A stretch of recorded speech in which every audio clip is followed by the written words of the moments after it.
You're listening to Wake Up with Patti Catter. Wake Up with Patti Catter. Where each week, Patti will interview guests that will motivate, encourage, and inspire you. Now, here's your host, Patti Catter. Hello, everybody. You are listening to Wake Up with Patti Catter, and I am your hostess, Patti Catter. Today, I have Mr. Boone Cutler on the show with us. Boone, welcome to the show. I'm very happy to have you here. Well, Patti, thanks for having me on the show. I think you're doing a fantastic job, and I'm just happy to be here. Thanks for giving me your time. Thank you. I would absolutely love it if you could tell our listeners a little bit about yourself. I've known you, I was thinking about it, I think I've known you for about a decade or close to it.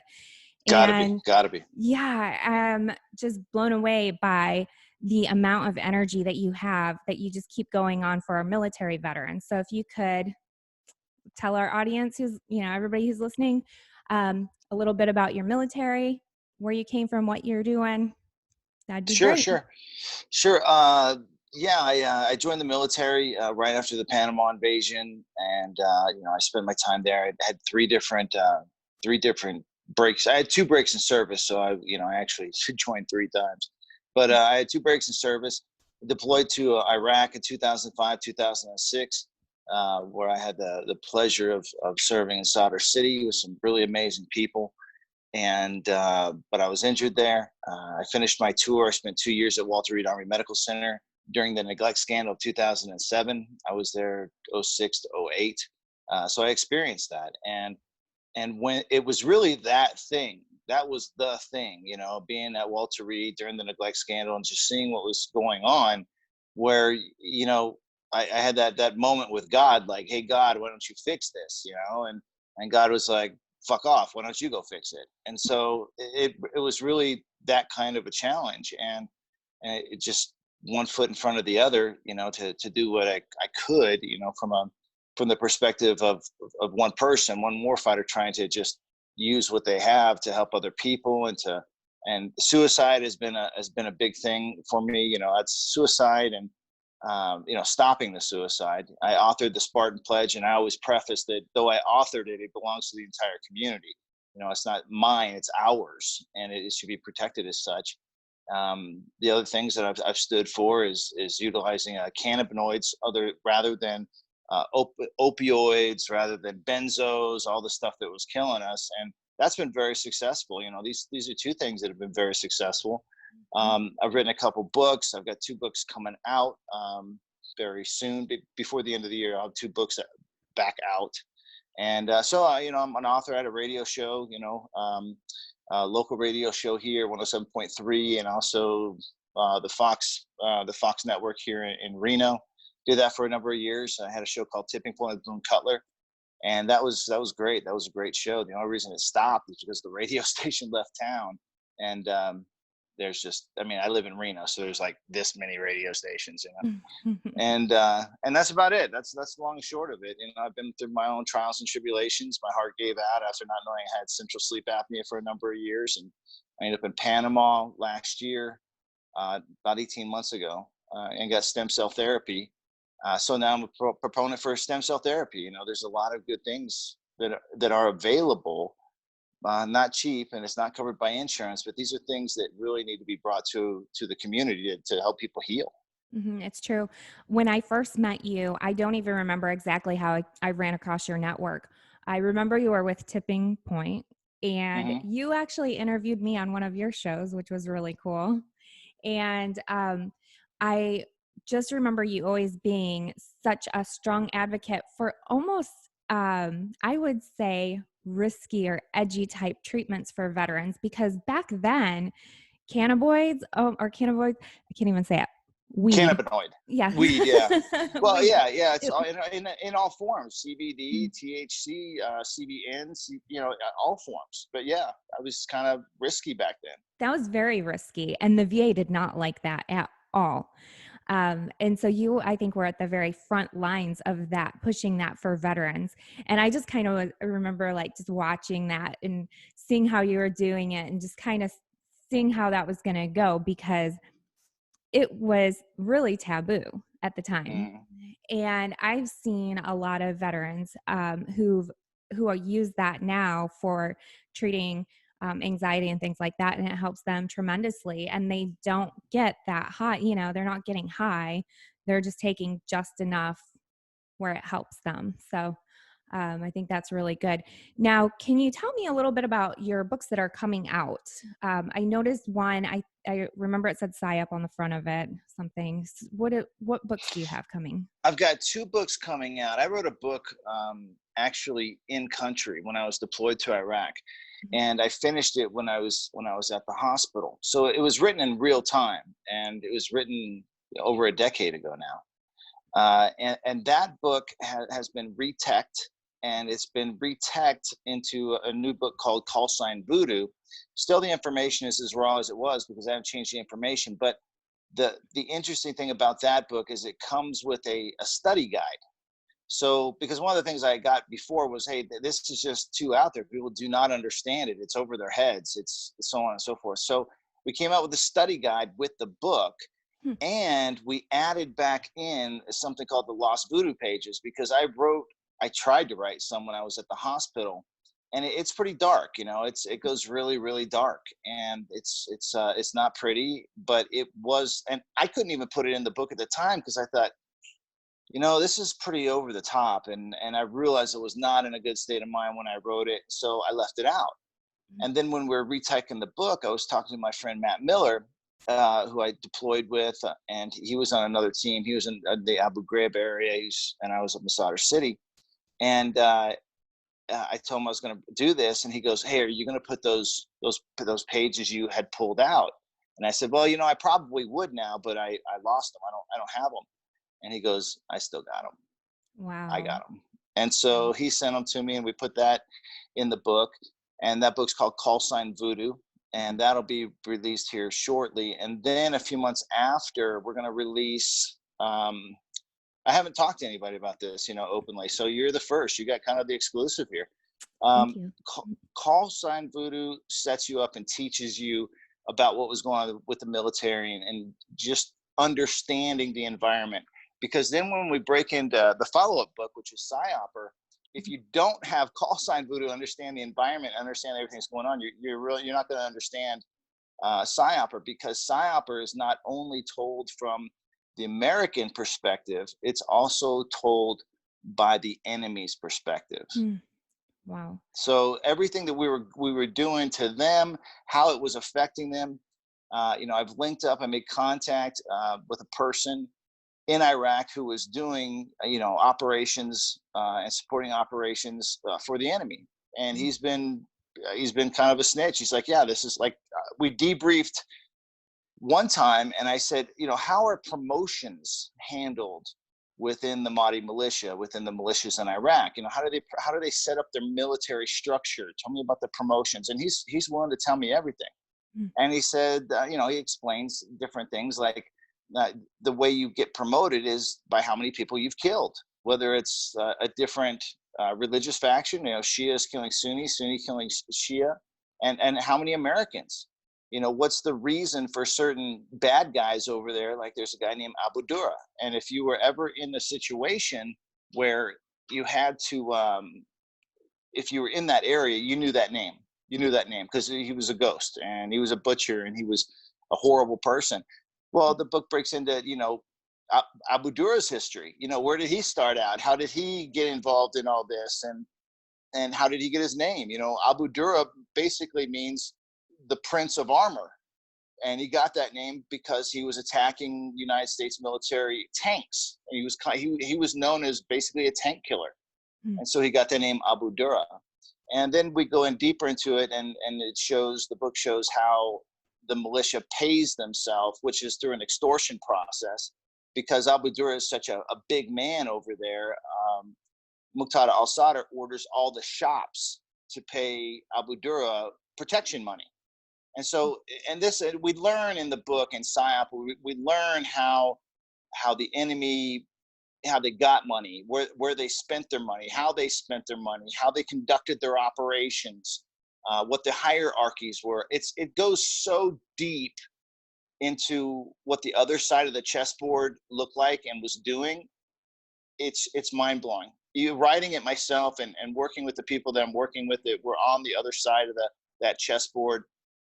They're currently involved in the Iraqi government, but he's a spy. He's a spy against the Iraqi government. He learned about freedom from Americans, but didn't have the chance or opportunity to ever attain it for himself until 2012, which we also explained in the book. 2012, they got high-speed internet in their homes. Well, when they got high-speed internet in their homes, all the kids that we trained when we were over there about democracy and freedom and liberty and the rule of law and all these things, all those kids that got saturated in, well, now they were able to find each other because they had an element of anonymity. And once they found each other, then they started a revolution. And that revolution started October 2019 in Iraq, secondary to what we taught these little tiny kids we were giving soccer balls and book bags to. They're the ones who are trying to take over the country now. And they want to take over the country and have the rule of law and stop corruption. And they want equal rights between men and women. They want no more religious governments. They want a secular government, and it's based on the rule of law because they want to get rid of the corruption with the militias and with the Iranian-backed government that is basically set up shop there. So we're seeing, it's intense. It's very intense, and that's what PSYOP is all about. It's about what was going on from the enemy's side of the chessboard. Compared to ours, because some information, most of the information you find in call sign Voodoo, you're also going to find in PSYOP. But and now that you've been kind of tuned up and you understand, that's what I'm telling people, they need to get call sign Voodoo so they can understand PSYOP. Otherwise, they won't. And so that's how we're going to release them. And there's just so many incredible things happening, and I put it in the book. Gosh, I think that even besides regular, military, I know that they're going to obviously want to read it. But for me as a spouse, it seems really interesting because that whole time that Ken was deployed, for example, I'm sending over candy and soccer balls and things like that for the kids. And I remember some people were really upset about that because they said that those kids are just going to turn into terrorists. And so for me to hear you say this is like something's just grabbing in my heart and just squeezing it. Like, oh my gosh, we were doing the right thing.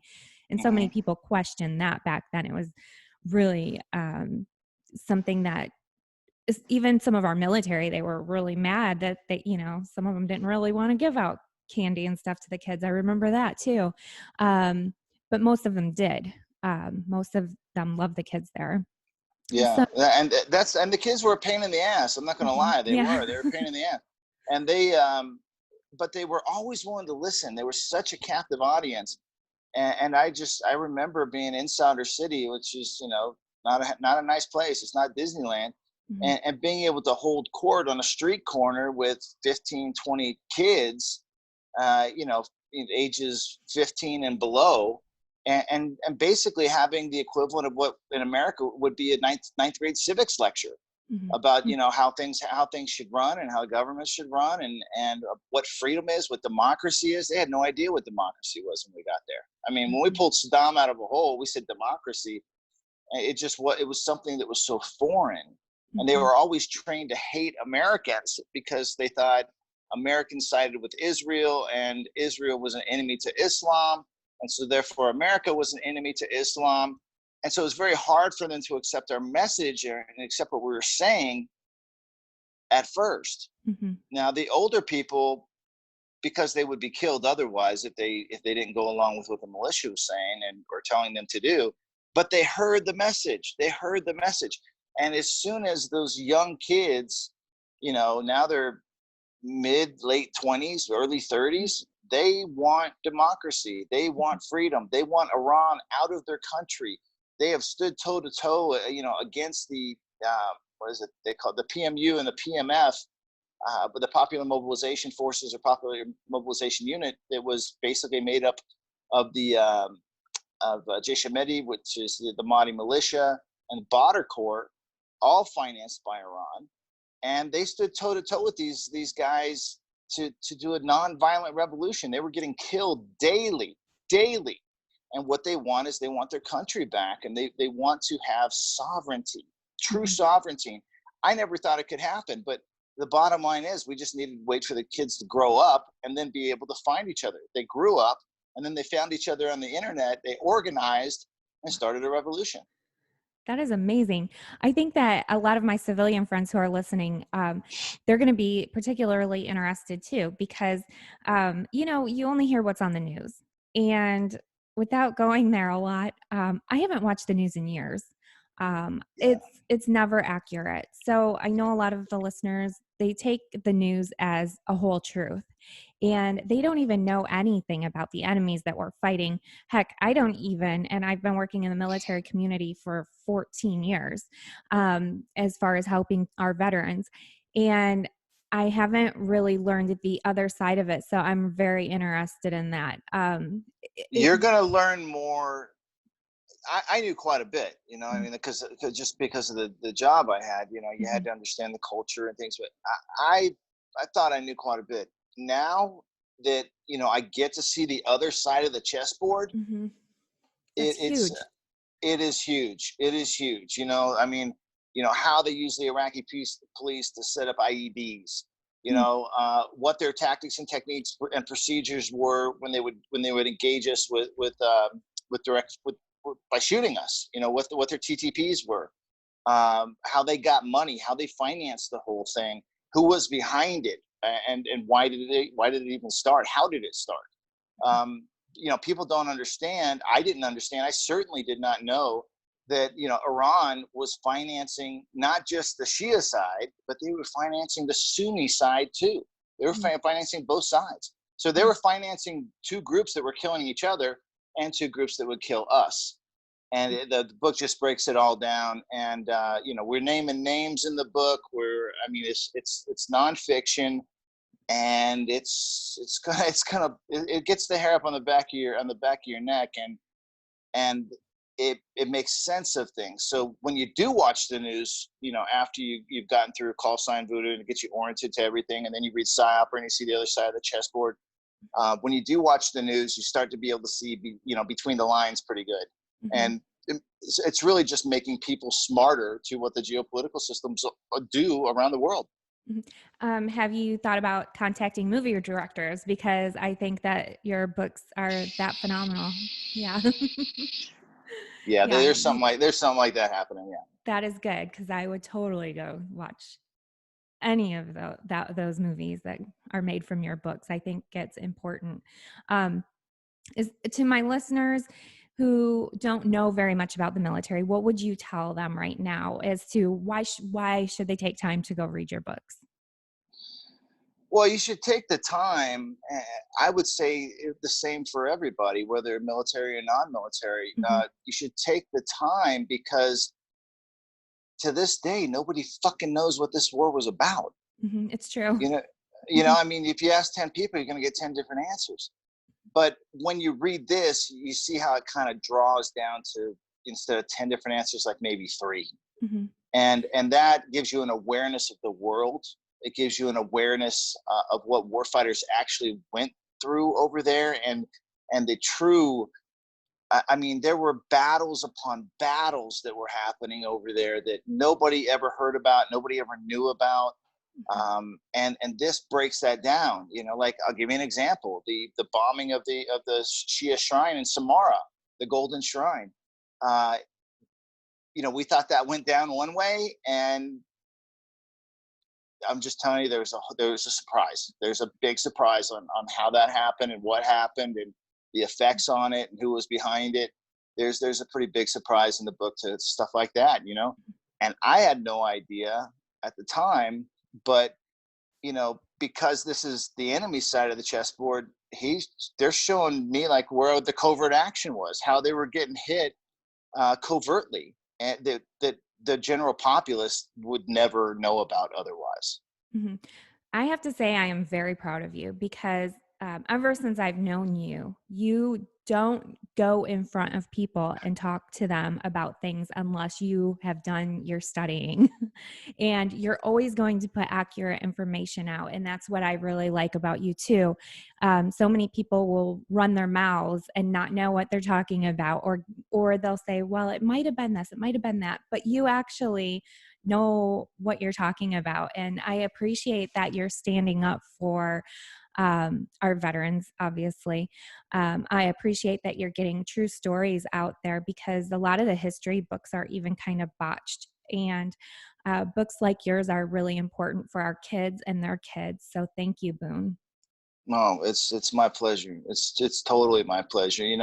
I put it in this perspective. When I was a younger man in high school, if somebody would have given me a book, they teach us about World War II in high school. If someone would have said, oh, and by the way, this is how it affected the enemy, and this is what the enemy was doing, and they're telling you directly. Yeah. Imagine that. Imagine that. Imagine knowing, because the guys I'm working with they're up there. They're up there in the government. They're right there, and they're spies. And so when everybody's kind of sitting around, and like Soleimani, I have stories of Soleimani and what was being talked about and what was really going on, and the connection between Soleimani and Afghanistan, which nobody even knows about. Mm-hmm. And it gives the perspective. You're like, the whole book, you're like, so that's why that happened. So that's why that happened. It's all the way through the book. That is really awesome. I can't wait I want to see. I'm going to be buttering you up. Like, can I bribe you? I want to read them like right now. Oh man. Well, that's awesome. Boone, thank you. I'm really happy for you. I'm really happy that you came on the show. I want to make sure that as soon as your books are out, I can publish links for you, and we can get some sales for you. And actually, I think that you're probably only the second author I've ever had on my talk show. And there's a huge reason for that. Mostly because I know you, I know that you're truthful. That's huge to me, because it's hard for me to promote somebody if I don't know them, and they're, to sell products or whatever on my show. But I don't feel like you use these platforms just to try to make money. I really know that you are using these platforms to educate people, and that's what it's about. And so, again, thanks for being on the show. And I want those links so we can get those out to the listeners. I want to know the links of your other books so we can get those out, because I believe that everybody should be reading your stuff. So thank you, Boone. It's my honor. It's my pleasure. Thank you so much. And also look for the Boone Cutler protocols, which is more health-based. I talk about all the stuff that I went through health-wise, what worked, what didn't work, and what's available out there that people just are not talking about. And we're going to start that discussion too. That's huge, because we all know a lot of veterans were given dozens of medications that have all these different side effects, and health and wellness is huge. Boone, what are your social media outlets that people can follow you on? Just look for Boone Cutler. I'm on Twitter, Facebook, and Instagram. Each platform has a little bit of a different flavor because I have different admins for each platform. But it's interesting, and I'm all about promoting discussion. And I think the enemy is not each other when we think differently. The enemy is polarization. Is when we're so polarized that any conversation we have just turns into infinite regression. Yeah. I think that's what's wrong. I think it's not a good thing in America. People.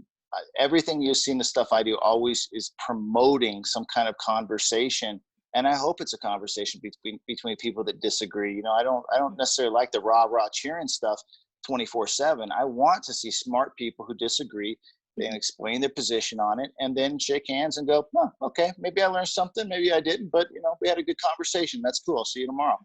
Mm-hmm. I think that's where we need to be. I agree. That's why I love you. All right, Boone. Thank you. Thanks for everybody for listening. And I will be sure to share Boone's links with you all. Until next time, I'm Patti Catter. Thank you for listening to Wake Up with Patti Catter. Be sure to visit www.patticatter.com for the latest articles, podcasts, and swag.